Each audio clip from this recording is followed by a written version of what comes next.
Hello, everyone, and welcome to my class. Today we will continue to talk about functions. So if you can see my screen, um, say yes in the chat. If you can't see my screen, then say no. Okay, yes, very good. All right, so let's begin to talk about functions. This is our fifth class on functions. We will be reviewing the composition on functions. And we also we're going to learn the domain of the composition of two functions. All right, so let's start with some review. All right, and we're going to look at operations on functions. If you are given two functions, f of x and g of x, then you can define four things.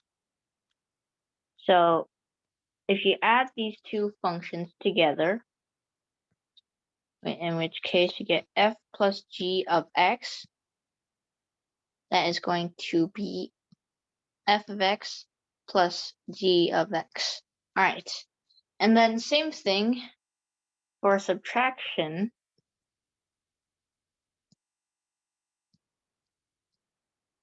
So f minus g of x is equal to f of x minus g of x. And you can kind of see this because of distributive property. You can kind of see it there. And f times g follows the same principle.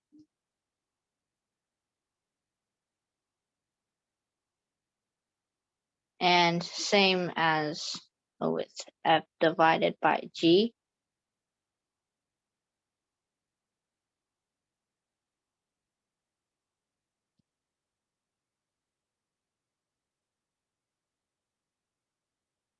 All right.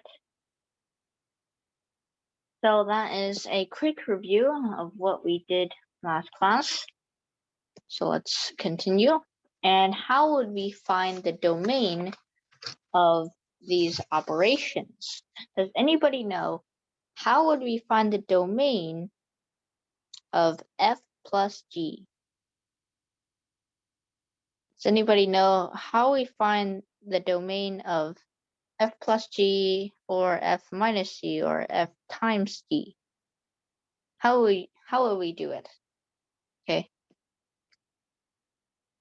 Are there any answers? How would we find the domain when we're adding two functions together? Okay, so the trick is you need to find the intersection between the domain of f and the domain of g, right? Why? Because they both need to be defined, right? If you're going to add two things together, you need to have them defined. You want to subtract things, it's also the same thing. You can't have subtracting two imaginary numbers and expect it to be real. Okay, so in the domain of f over g, that's the outlier. Why? Because g cannot be equal to 0 or it'll be undefined, right? So it's the same thing as the domain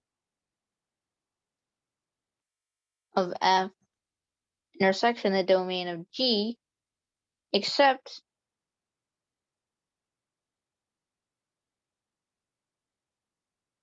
g cannot be equal to 0, right? Okay, so are there any questions? If there are no questions, then I will continue. All right.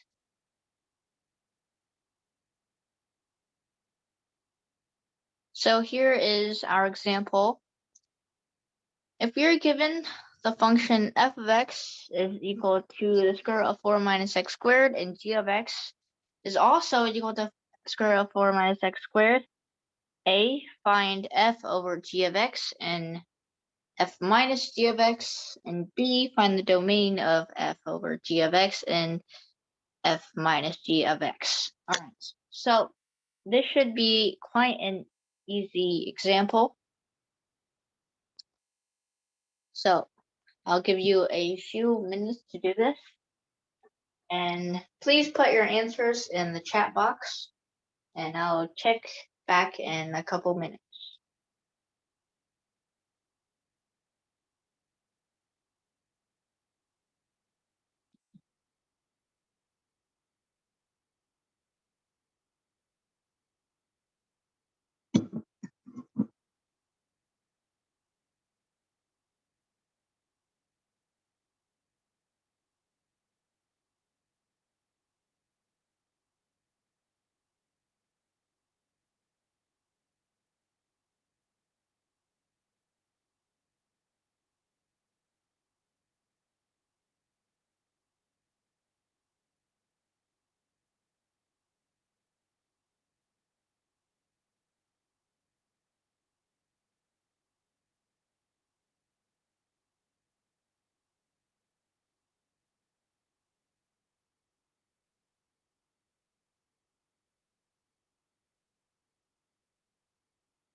All right, are there any answers yet?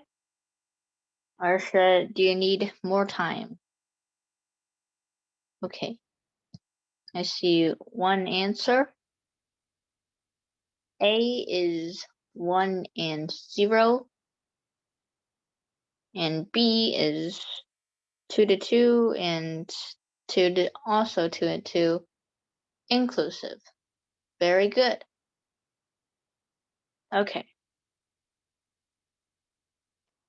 So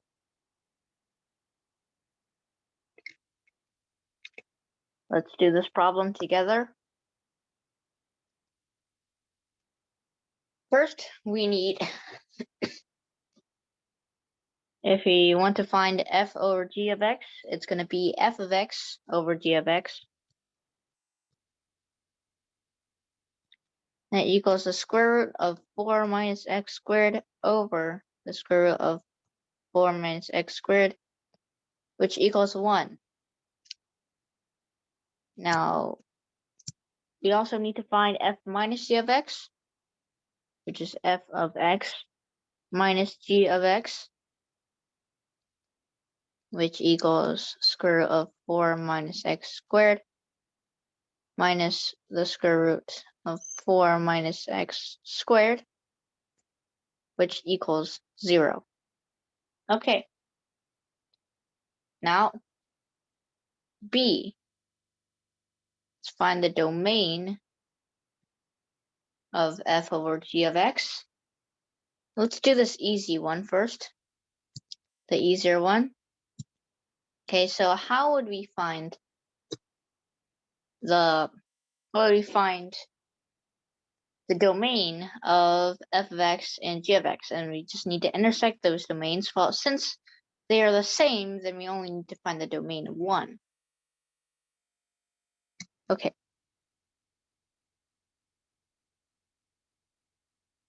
So domain of f,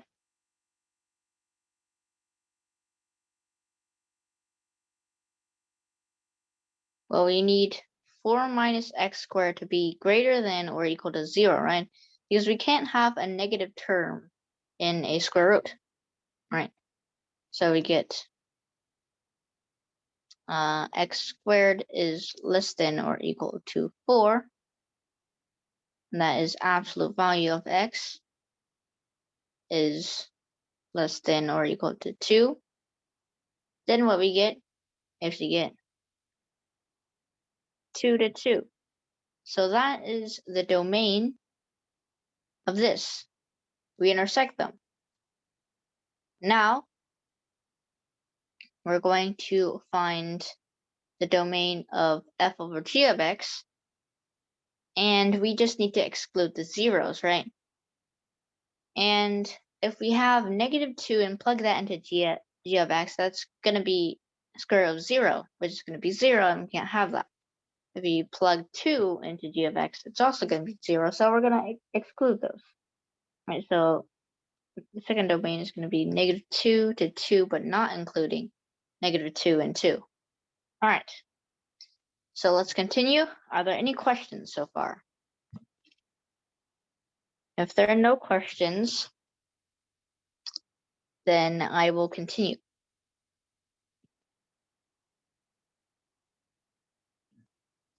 So let's now look at the composition of functions. All right.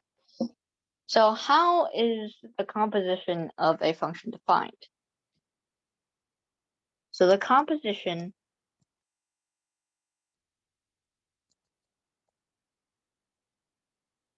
of f with g looks like this. F of g. Okay, there's a little circle in there. And it's defined by f of g of x is equal to f of g of x. Like this, right? You literally plug in g of x within f of x, right? Okay, and g of x can be done the same with g of x. So g of f of x is equal to g of f of x, which is this. G composed with f. All right. Okay, so to further understanding about this subject, let's go on with an example. Okay, so this is my example. Let's say f of x is equal to 2x minus 1 over 4 plus 3x. And g of x is equal to x minus 2 over 3 minus 2x. All right, then find f of g and g of f. Okay, how would we find these? So first of all, let's list this as A and this is B. Okay, so A, what do we need to do? A, f of g of x is equal to f of g of x. So we plug that in, right? We plug that in. Okay, it's going to be 2 times x minus 2 over 3 minus 2x. Okay, minus 1 over 4 plus 3x. Okay, hold on. I'm going to plug that in again.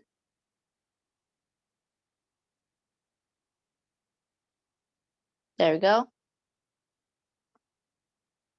And how would we simplify this? Because we can't have a fraction within a fraction, right? So does anybody know how would we simplify this, right? How we've simplified this? So basically, you need to multiply by the denominator in here, which is 3 minus 2x. Then you would get rid of that, right? So these two cancel out, right? These two cancel out. Okay. So that's why we do that. And if they cancel out, then we can have 2 times x minus 2 minus 1 over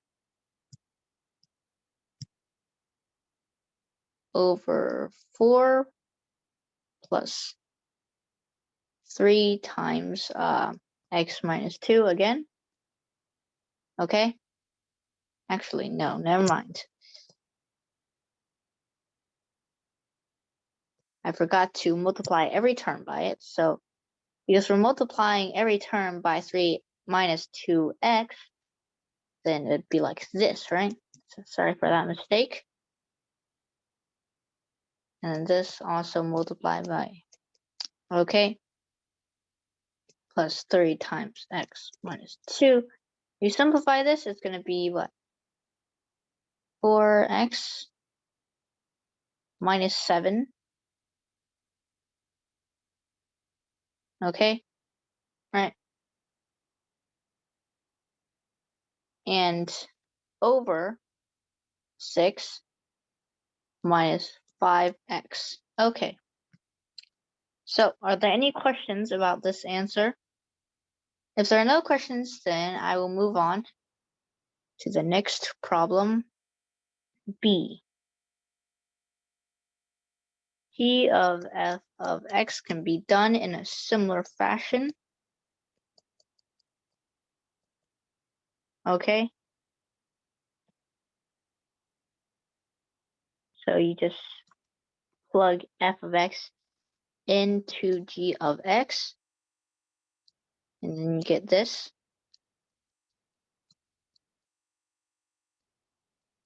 Right? Okay. And then you multiply 4 plus 3x. Okay. And then what you get 2x minus 1 minus 2 times 4 plus 3x, right?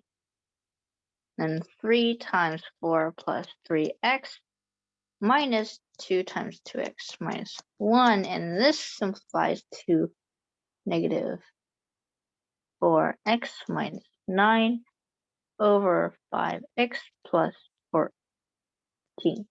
Okay. So are there any questions about this? If there are no questions, then I will continue to finding the domain of these. Okay, so find the domain of such compositions. If you were to find the domain of f composed with g, then what would you need to do first? Since f composed with g is basically f of g of x, okay? Then first we need g of x to be defined, right? You can't have x being a undefined value, right? So x has to be within the domain of g, right? So g of x has to be defined, and g of x also needs to be in the domain of f, okay? If g of x is outside the domain of f, then it won't happen because it's undefined, right? Okay. And a quicker way to do this, actually, let's look at this, right? How about let's okay, so let's find the domain of f composed with g in this problem, right? Let's find the domain of f composed with g. Now, sometimes you make a common mistake. You're not finding the domain of this thing. That's not correct. If you were to find the domain of this, then it wouldn't be equal to like 6 over 5, right? Wouldn't be equal to 6 over 5, but that's not correct. What you need to do is you need to first find the domain of g of x. And g of x, it can't be, the x cannot be 3 over 2. So the domain of f composed with g is x is real, x does not equal 3 over 2. And our last condition here is g of x is within the domain of f. So what's the domain of f? It's going to be negative 4 over 3. Because it can't, the denominator can't be 0, right? So x cannot be equal to negative 4 over 3. And since g of x is within the domain of f, then g of x also cannot be equal to negative 4 over 3. Now, what is g of x? X minus 2 over 3. So x minus 2 over 3 minus 2x, right? That's what it is. That cannot be equal to negative 4 over 3. Now, inequalities like this, not equal, can be solved the same way as equal. So you can kind of like cross multiply. 3x times x minus 2 is not equal to negative 4 times 3 minus 2x. Okay, you get 3x minus 6 is not equal to negative 12 plus 8x. Okay, and you get 5x is not equal to 6. Then x is not equal to 6 over 5, right?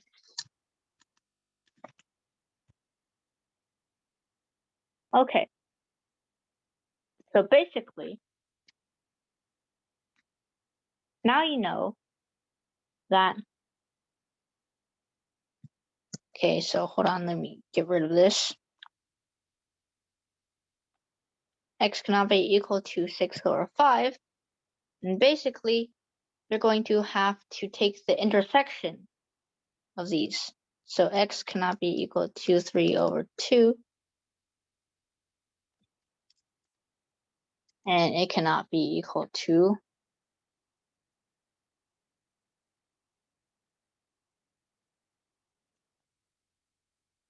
Alright, so the domain of f of g is equal to the intersection of these two. Now, what do you notice about this? The 6 over 5 right here is that not the domain of this thing right here? That is the domain of f composed with g of x. So this is where a faster method comes in handy. All right, so this is our faster method.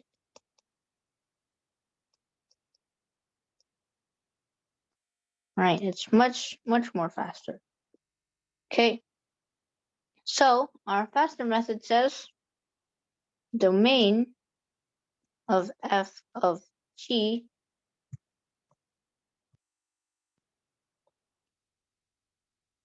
is going to be the domain of g intersection the domain of f composed with g of x. All right, and that's this thing. Okay, that's this thing. All right, so that is, well, the domain of f composed with g of x, which is 4x minus 7 over 6 minus 5x.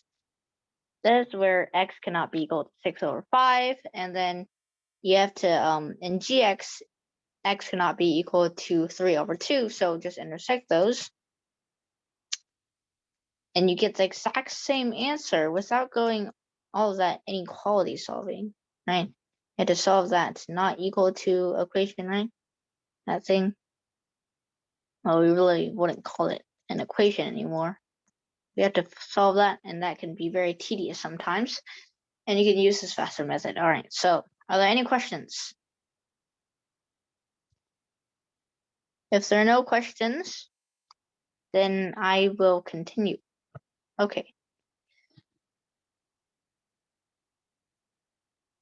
So let's look at this example. Find the domain of f composed with g if f of x is equal to the square root of x minus 15 and g of x is equal to x squared plus 2x. All right, I'll give you a few moments to do this. Okay. Actually, while we're at it, why don't we also find, right? Also, no, not that one. Okay, find, let's say, okay, so let's find f plus or minus or times g of x. So it's and now. All right, so I want you to find all of these. So f plus g, f minus g, f times g, and f divided by g. All right, I want you to find all of those, and plus find the domain of f composes g. All right, I'll give you a few moments to do this, and I'll come back in a few moments. Okay.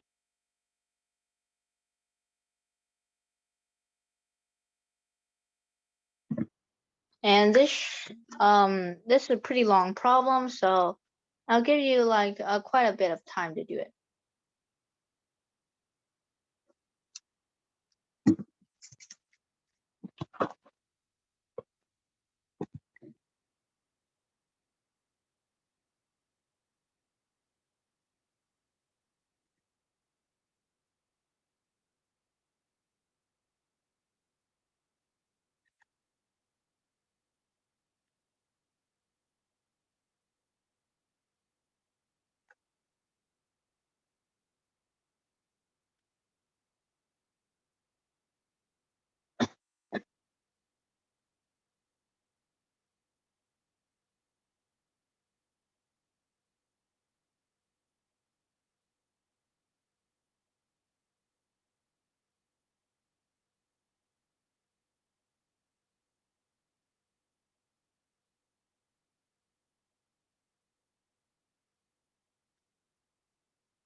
Oh yeah, and when you're done, please put your answers in the chat box so I can see them. Okay. And I'll give you a few moments to do this problem.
All right, we have one answer. Okay, very good. Then the domain of f composes g, negative infinity to 3 and union 3 to infinity. Okay. And the domain of f plus g, f minus g, f times g, and f over g is x is greater than or equal to 15. Okay, very good. Let me see if that is correct. I think you got the domain of f composed g correct. Okay, all right, so let's go over this. And actually, let's not find f plus g. It's too boring, you know. And I am pretty sure you guys know how to do that already. You just have to subtract those two. Okay. So let's, the main focus here is to find the domain of f composed with g. So first, we actually need to find f composed with g. Okay. So let's say this is A, actually finding this. Okay. And then B is the domain. Okay. So let's find A.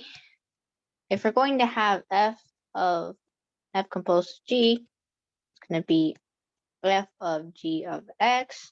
Then just sub that in, right? Just need to sub that in. So square root of x squared plus 2x minus 15. Then if you want to factor, you can factor if you want. Okay. Then you get this, right? So after you found out what f of g is, okay, now we need to find the domain of it. All right, so the domain of f composed with g is equal to x is real. X is within the domain of g. And g of x is within the domain of f.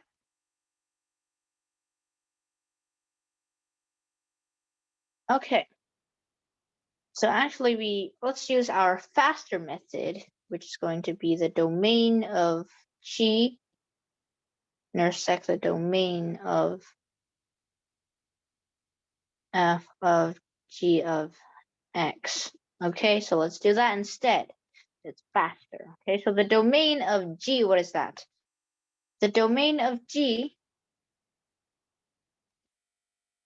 is domain of g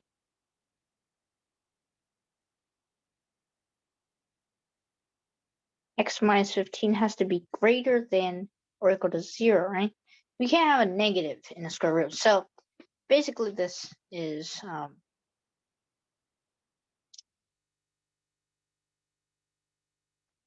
15 to infinity, right? It's 15 to infinity. Okay. Inclusive, all right? And then what you need to do is you need to, oh wait, never mind. The domain of g. Sorry about that. I was going to do the domain of f instead. So, but the domain of g, there's no restrictions. It says x squared. Anything can be squared, right? So that is called an all real function. There are no undefined. Okay, so setting infinity to infinity. Now, this is the domain of f composed with g of x, all right? That's going to be this thing, okay? And that's going to be x is a real number, then x plus 5 times x minus 3 is greater than or equal to 0. Now, how would we solve this? Basically, we need to use our handy little sign chart here. Let's make one over here. So the intervals, what are they? Infinity to -5, -5 to 3, 3 to infinity. Okay? X plus 5, x minus 3, right? And let's create our signs, okay?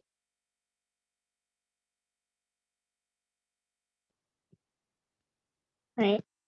These are positive, so we want those. And the domain of f composite g, that's going to be negative infinity to negative 5, union 3 to infinity. Very good. Okay, we are done with this problem. Are there any questions on how I got this problem? Any questions? Are there no questions? Okay. If there are no questions, then I will continue. All right. So, not too hard, right? So let's go to our second example, and this is just pretty easy stuff. You might be wondering, why do we need compositions of functions? What's the point, right? Well, compositions of functions are really useful when we have a really big function like this, f of x, right? How would we rewrite this as a composition of two similar functions, right? Because to the 100th power, right? It's kind of hard to work with. That's a really big number. If you actually calculated all of this, really not possible. 3 to the 100th power is going to be really, really big, and not even calculator can probably do that. Hold on, let me actually get my calculator out. So I got my calculator out, and if I put in 3 to the 100th power, yeah, it's going to show you some exponent thing or scientific notation, something like that, right? It's going to show you scientific notation. And scientific notation is usually to denote very, very big numbers. So that's probably not a very good idea to do that. So what we need to do is we need to define two smaller functions. All right, so first let's do h of x, and that's let's make that here, this small part, this easy part, right? Make that 3x squared minus 4x plus 1. All right, that's the easy part. Now let's make g of x. Let's make that equal to x to the 100th power. So if you get g of h of x, that is going to be 3x squared minus 4x plus 1 to the 100th power, which equals f of x, right? Very useful. So now I'd like you to do this second problem here, second problem on rewriting this function. How would we rewrite this? All right, I'll give you a few moments to do this. Okay. Okay, yeah. Give you a few moments to rewrite this. I'd like you to use h of x and g of x. All right. So then composition of g of h of x should be equal to f of x. All right.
Okay, so are there any ideas on how to do this? One answer. Okay, so very good, very good. So that is how we do it. All right, so if we let h of x equal to square root of x plus 3 and g of x equals to 2x minus 4 over 3 plus x, then you just sub that in for x, square root of x plus 3, and that would be equal to f of x. Very good, very good. And that concludes our class. Thank you for listening, everyone. Okay, thank you for coming to my class. And then I think we might continue on functions, maybe inverse functions next time. Okay, we will continue on inverse functions next time. All right, I'll see you next time. Thank you.